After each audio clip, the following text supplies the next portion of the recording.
यहाँ जो गांधी जी ने राम के बारे में बताया है वो राम भगवान के बारे में नहीं बताया। उन्होंने बताया है कि जो हमारे समाज में जितने लोग रहते हैं उन लोगों के अंदर में क्या वो राम जैसा गुण है। एक व्यक्ति में वो राम खोजना चाहते हैं कि कौन से व्यक्ति में राम मिल जाए। तो फ्रेंड्स, आप सभी का स्वागत है हमारे इस नए यूट्यूब चैनल पर। दोस्तों, आज बीए पार्ट 2 का सब्जेक्टिव क्वेश्चन आंसर कराने वाला हूं, तो आप लोग वीडियो के अंत तक जरूर देखिएगा। तो ये आरवी हिंदी बीए पार्ट 2 का है, जिसके ये जो फर्स्ट जो इसमें दिया हुआ निबंध निकुंज, जिसके संपादक है रमाकांत झा। ठीक है, इसको याद रखिएगा। निबंध निकुंज के संपादक कौन है? रमाकांत झा। ठीक है, इसको याद रखिएगा। फिर नेक्स्ट में हम आगे पढ़ेंगे मोक्षदाताराम जो शीर्षक निबंध है। क्या है? मोक्षदाताराम एक प्रकार का निबंध है। मोक्षदाताराम के लेखक कौन है? महात्मा गांधी। मोक्षदाताराम शीर्षक निबंध में महात्मा गांधी ने मुख्य रूप से यह संदेश दिया है कि वे जिस राम का गुणगान करते हैं वे वाल्मीकि या तुलसीदास या कालिदास या भवभूति अथवा गीतादास के राम नहीं है, अपितु उनके राम निर्गुण है, निराकार हैं, जो जगत के स्वामी और संसार का उद्धार करने वाले हैं। जो राम गांधी जी के आराध्य अथवा उपास्य है वे कोई अवतारी पुरुष नहीं बल्कि अजन्मा, अगोचर और अविकारी है। गांधी जी ने स्पष्ट किया है कि उनके राम दशरथ पुत्र या सीता पुत्र नहीं है बल्कि उनकी कल्पना के राम है, जो सृष्टि के रचयिता और स्वामी और त्राता है। यानी कहने को देखिए, यहाँ जो गांधी जी ने राम के बारे में बताया है वो राम भगवान के बारे में नहीं बताया। उन्होंने बताया है कि जो हमारे समाज में जितने लोग रहते हैं उन लोगों के अंदर में क्या वो राम जैसा गुण है। एक व्यक्ति में वो राम खोजना चाहते हैं कि कौन से व्यक्ति में राम मिल जाए। तब हम नेक्स्ट में आगे की ओर पढ़ेंगे। तो पहले हम महात्मा गांधी जी के बारे में पहले व्यक्तित्व परिचय जान लेंगे। ठीक है, तो सबसे पहले यहाँ पे जानते हैं जो मोक्षदाताराम के लेखक कौन थे? महात्मा गांधी। ठीक है, जो महात्मा गांधी जी उन्होंने अपनी ये जो निबंध लिखी है मोक्षदाताराम, तो उसके बारे में डिटेल में यहाँ पर बताने जा रहे हैं। तो सबसे पहले हम महात्मा गांधी के बारे में डिटेल जान लेते हैं, उसके बाद उसके क्वेश्चंस यानी आगे जो है उसके बारे में हम पढ़ेंगे। ठीक है, तो सबसे पहले यहाँ पे जानते हैं राष्ट्रपति के सर्वोच्च जन सम्मान से सम्मानित अहिंसा के विश्वदूत महात्मा गांधी का पूरा नाम मोहनदास करमचंद गांधी था। उनका जन्म राजकोट गुजरात के पोरबंदर में 2 अक्टूबर 1869 ईस्वी को हुआ, तो आपको मालूम होगा। ठीक है, उनके माता जी का नाम पुतलीबाई था और उनके पिताजी का नाम मोहनदास था। ठीक है, याद रखिएगा। और अपने महान कर्तव्यों के कारण वे महात्मा गांधी कहलाए। ठीक है, वो अपने महान कर्तव्य के कारण वे महात्मा गांधी कहलाए। ठीक है, वकालत की उपाधि लेकर 1891 ईस्वी में ब्रिटेन से भारत आए। ठीक है, पराधीन देश की दुर्दशा ने उन्हें आत्मदर्शन के लिए प्रेरित किया और उनका हृदय आत्मोन्नयन के संकल्प से लबाब भर गया। ठीक है, जीवन में सत्य के प्रयोग the story of experiments with truth उनकी अद्भुत आत्मकथा है। उन्होंने हिंदी को राष्ट्रभाषा और संपूर्ण देश की एकमात्र संपर्क भाषा के रूप में स्वीकार किया है। यानी उन्होंने हिंदी को राष्ट्रभाषा और संपूर्ण देश की एकमात्र संपर्क भाषा के रूप में हिंदी को स्वीकार किया है। ठीक है, फिर आगे इसके बारे में डिटेल में पढ़ेंगे। यहाँ संकलित निबंध मोक्षदाताराम में महात्मा गांधी के आध्यात्मिक चिंतन का एक प्रबल पक्ष प्रस्तुत है। इस निबंध में गांधी जी ने यह भी बताया है कि हर साधक का अपना अपना राम होता है। महत्व इस बात का है कि कौन अपने राम से कितना तल्लीन हो जाता है और कौन उससे तल्लीन हो पाता है, और इसकी तल्लीनता ही उनके व्यक्तित्व मोक्ष का कारण हुई। इस अर्थ में अवतार संबंधित कथाओं पर ही आश्रित होना आवश्यक नहीं। यानी देखिए, इसमें मोक्षदाताराम में जो महात्मा गांधी द्वारा बताया गया है कि देखिए राम वो भगवान के बारे में पूरे डिटेल में नहीं बता रहे हैं। ये बता रहे हैं कि जो हमारे समाज में जितने भी लोग रह रहे हैं उसके अंदर कौन से यानी किस प्रकार के गुण हैं, यानी उसी गुण को ये राम समझकर ही इसको बता रहे हैं कि हम प्रत्येक व्यक्ति में यह देखना चाहते हैं कि उनके अंदर किस प्रकार का राम है। तो वो इसने बताया कि हर साधक का अपना अपना राम होता है। वो अपने तौर तरीके से अपने जीवन यापन करते हैं, उसके अपने रहन सहन अपने बोली विचार हैं। ठीक है, उसी प्रकार से इन्होंने महात्मा गांधी ने अपने इस जो मोक्षदाताराम है उसमें इसी प्रकार की व्याख्यान अपने निबंध के अंतर्गत की है। ठीक है, तो उसको आप डिटेल में यहाँ पर पढ़ लीजिएगा। तो हम इसका प्रोवाइड कर देंगे आपको डिटेल में PDF को अपने टेलीग्राम ग्रुप पर, तो आप लोग वहाँ से जाइएगा, जुड़िएगा। लिंक मैं प्रोवाइड कर दूँगा, डिस्क्रिप्शन में मिल जाएगा आपको। तो वहाँ जाइएगा, वहाँ से आपको पूरा डिटेल में आपको पूरा इसका क्वेश्चन विथ आंसर मिल जाएगा। तो आप लोग वहाँ से देखिए। नेक्स्ट में हम आगे बढ़ते हैं। स्वरूप देखिए। ठीक है, स्वरूप देखिए जिसके लेखक कौन है? विनोबा भावे। इसको आप पहचानते होंगे। ठीक है, विनोबा भावे जो इसके बारे में पहले डिटेल में जान लेते हैं, उसका क्या नाम था, क्या कब जन्म हुआ, ये सभी के बारे में। ठीक है, तो यहाँ पर आगे बढ़ते हैं। यहाँ पर देखिए सर्वोदय जैसे मौलिक चिंतन और भूदान यज्ञ जैसे मौलिक कार्यक्रम के लिए जन जन में समादृत आधुनिक युग के संत शिरोमणि विनोबा भावे का जन्म महाराष्ट्र में कुलाबा कुलाबा जिले जो है उनके गगोदा ग्राम में 11 सितंबर 1895 ईस्वी में हुआ। महात्मा गांधी के दिए सत्याग्रह के आदेशों के जीवन में अंतःकरण में उतारने के संकल्प के साथ उन्होंने अन्वेषण में ही अपने संपूर्ण समय को सार्थक किया। इसके साथ प्रारंभ से ही आध्यात्मिक और भारतीय संस्कृति के मौलिक तत्वों और तथ्यों की खोज में इन्होंने अपना अन्वेषण मूलक जीवन बिताया। यानी जो विनोबा भावे थे उन्होंने महात्मा गांधी से प्रेरित होकर प्रारंभ से ही वे आध्यात्मिक क्षेत्र में बढ़ चुके थे और भारतीय संस्कृति को बरकरार रखने के लिए वो अन्य तथ्यों की खोज में अपना जो जीवन है उसमें बिता दिया। ठीक है।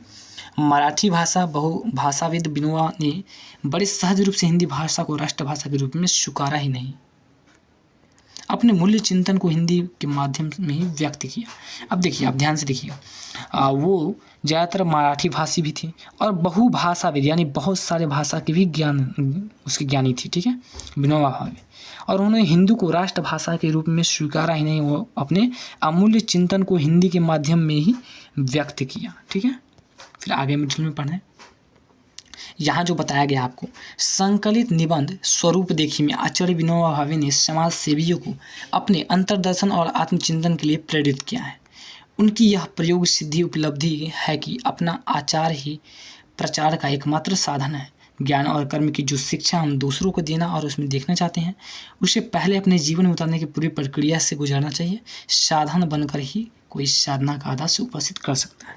अब ध्यान दीजिएगा, अब बहुत सारे लोग जैसे मान लीजिए जैसे मैं आपको पढ़ा रहा हूँ, तो पहले मैंने ये पढ़ा है, उसके बारे में पहले मैंने गहन चिंता की, गहन उसका अध्ययन किया है, इसके बारे में गहन अध्ययन करने के बाद मैं आपको ये बता रहा हूँ। ठीक है, यानी कि इसका मुझे पूरा अनुभव है, इसके बाद मैं पूरा बता रहा हूँ।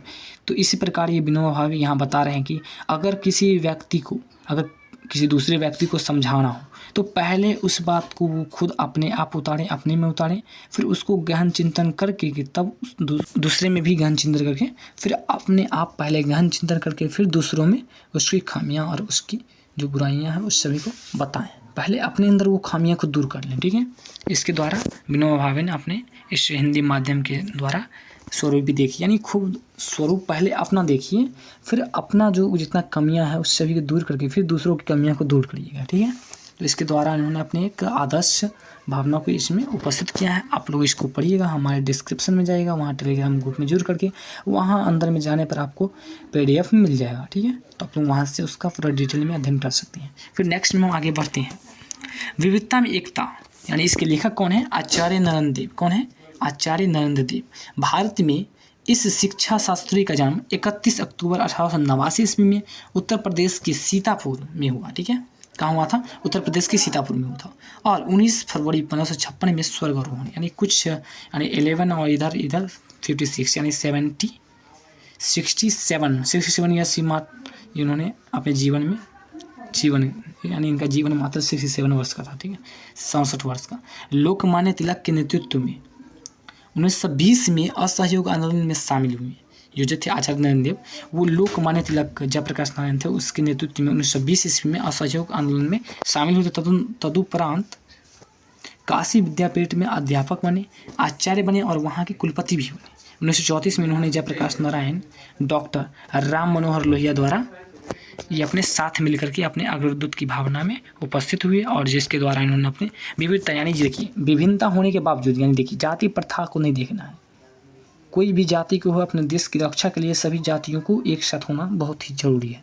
ठीक है, इसलिए उन्होंने विविधता में भी एकता को समझ करके और उसके साथ मिल करके उन्होंने देश को बचाने का कार्य किया। ठीक है, असहयोग आंदोलन में भाग लेकर के। ठीक है, तो यहाँ पर चलते हैं, इसके अब नेक्स्ट जो चैप्टर है उसके बारे में डिटेल में पढ़ते हैं। ठीक है, और आगे उन्होंने बताया कि राम मनोहर लोहिया द्वारा अन्य सहयोगियों के साथ कांग्रेस सोशलिस्ट पार्टी की स्थापना की।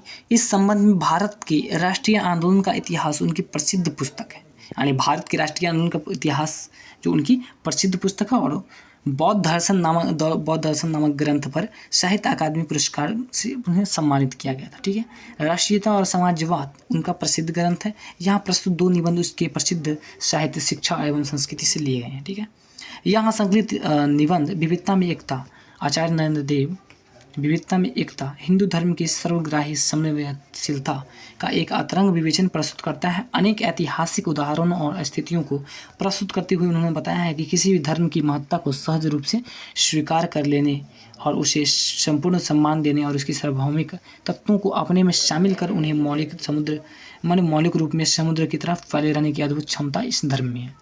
इससे उन्होंने हिंदू धर्म से भारतीय धर्म कहना अधिक सार्थक समझा। देखिए, आप लोग यहाँ पर ज़्यादातर आप लोग जानते होंगे हिंदू धर्म, मुस्लिम धर्म, इसे धर्म में कन्वर्ट नहीं किया उन्होंने, भारतीय धर्म समझकर हिंदू, मुस्लिम, सिख, ईसाई सभी को एकजुट किया। ठीक है, एकजुट करने में बहुत ही आगे रहे और इस संबंध में उन्होंने अपना योगदान दिया। ठीक है, जिससे न जाने कितने संप्रदाय, कितने पंथ अपनी पहचान सुरक्षित कर पाते हैं और कुछ खोते नहीं। इस निबंध में आचार्य नंददेव ने बताया है कि इस भारतीय धर्म में विविधता में एकता का कैसा सफलता अन्वेषण किया।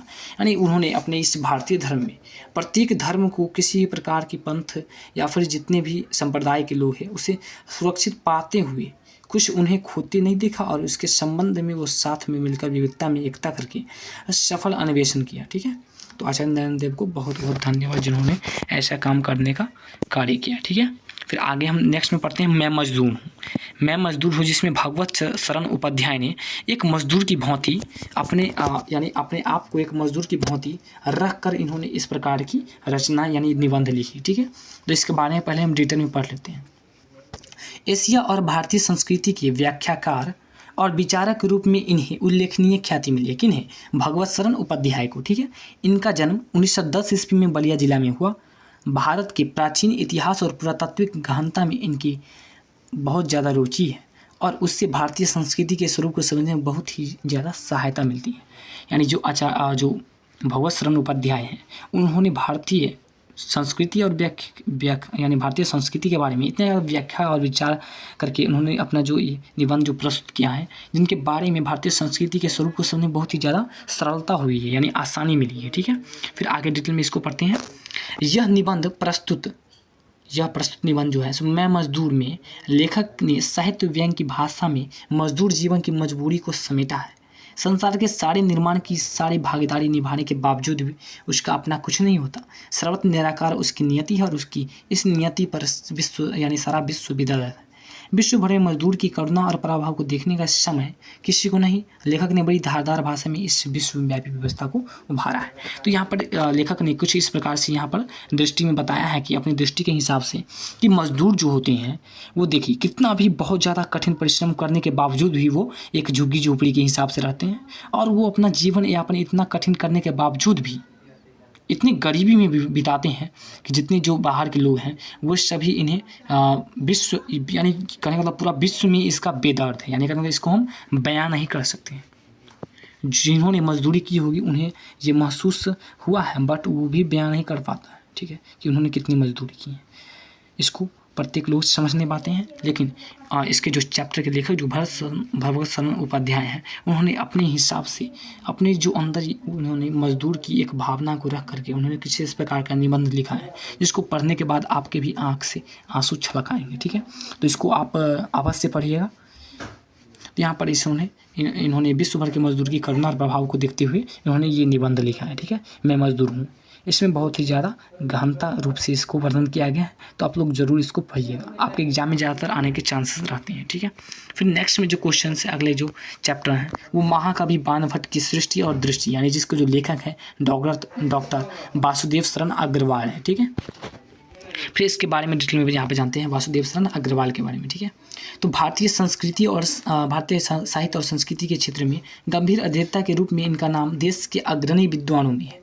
यानी जो ये जो है वासुदेव शरण अग्रवाल, इनका जो है से भारतीय इतिहास और संस्कृति में यानी साहित्य और संस्कृति में गंभीर अध्येता के रूप में इसका नाम देश के अग्रणी विद्वानों में है। इनका जन्म 1904 ईस्वी में हुआ और सन 1229 ईस्वी में लखनऊ विश्वविद्यालय से एमए पास करने के बाद 1940 ईस्वी में मथुरा के पुरातत्व संग्रहालय के अध्यक्ष पद को उन्होंने सुभूषित किया।